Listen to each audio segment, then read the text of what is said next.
Hi, I'm Emily Wilmson. We're here to talk about the Climate Action Plan at the City of Fort Collins. Our City Council last week just had a work session talking about the Climate Action Plan, which is a big deal. We're essentially talking about developing strategies for climate action and reducing our greenhouse gas emissions 20% by 2020.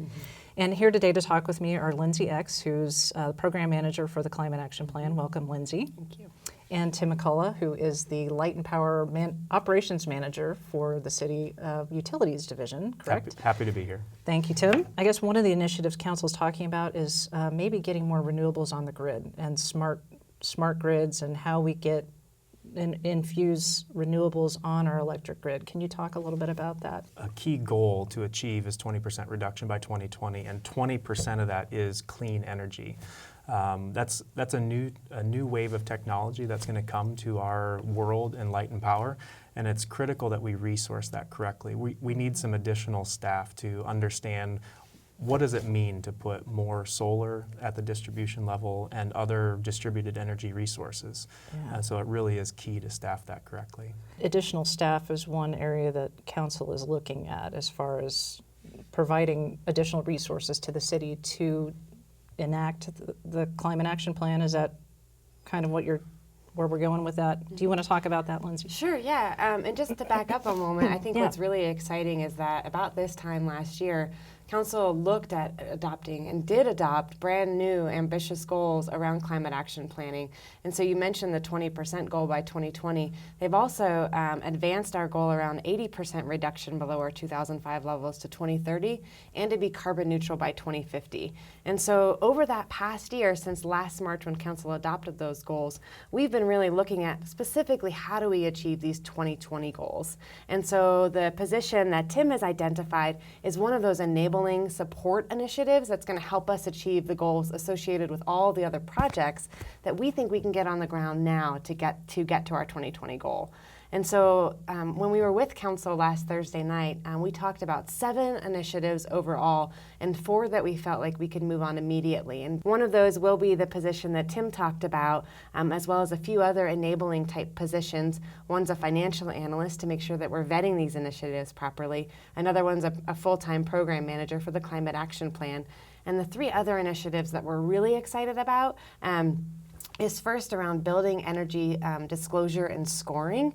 And think about it like this. So if I'm buying a car, I really want to know what the miles per gallon rating is because I want to achieve efficiency, not just from an environmental perspective, but I ultimately want to spend less at the pump.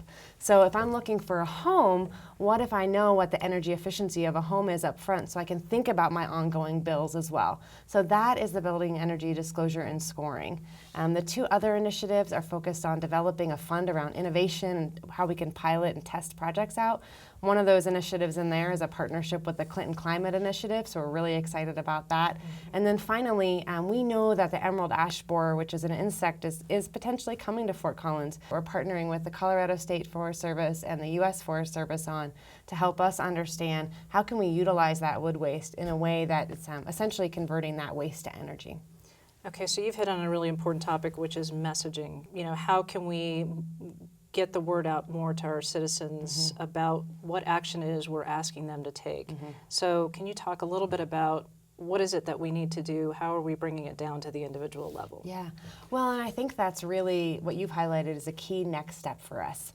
Now we've got these 31 different initiatives and all these different pathways that we can combine those initiatives to get there. But what does that mean for the average person? Comparing the energy efficiency of your home to the miles per gallon rating in your car, how can we do that for all 31 initiatives so everybody can relate to it?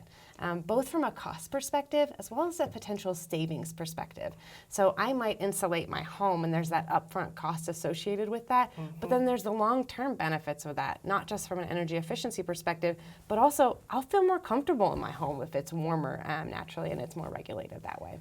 So one of the things that you have also talked about is getting the public engaged, and we have some 30 citizens who are working with us on these different strategic initiatives. Can you talk a little bit about some of that, the Citizen Advisory Group? And in order to develop those 31 initiatives, we've got 11 different teams that are working on the Climate Action Plan and figuring out that roadmap to 2020, and we have 30 citizens in our community that have really stepped up and are meeting with us on a bi-weekly basis to help us craft not just what should these initiatives be, but how would we execute on those too? And as you mentioned with the messaging, they can really help us to bring it back to our residents, because we always want to know, how is this going to affect my neighbor?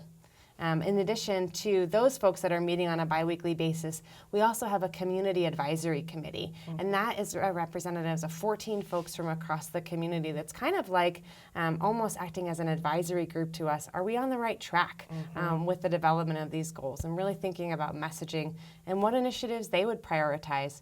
One of the things they represent is the triple bottom line, which is very important to our community. So we've got representatives from the business community, from the environmental community, and from the social community as well. If people want to get involved, they can go to fcgov.com/climate-action. There's a place to sign up for a newsletter there. Any parting thoughts? Well, I can just say from Light and Power's perspective, we're excited for the future of what achieving our CAP goals means. It's going to mean a lot of renewable energy in our community. It's going to mean a lot of alternative transportation methods, and all of those are very exciting for us to help as Light and Power and utilities achieve those goals. Great. Yeah, a final thought would be that it's all about quality of life. So our residents love living here, and we want to continue to live in Fort Collins. It's why we moved here. You know, I think as one of our council members mentioned, we have an opportunity here to preserve our climate and not become Albuquerque or El Paso. And so this is our opportunity, and it's one of the greatest challenges that our generation has. So we're really excited to take it on. So thank you, Lindsay, very much for joining, and thank you, Tim, and thank you for joining us.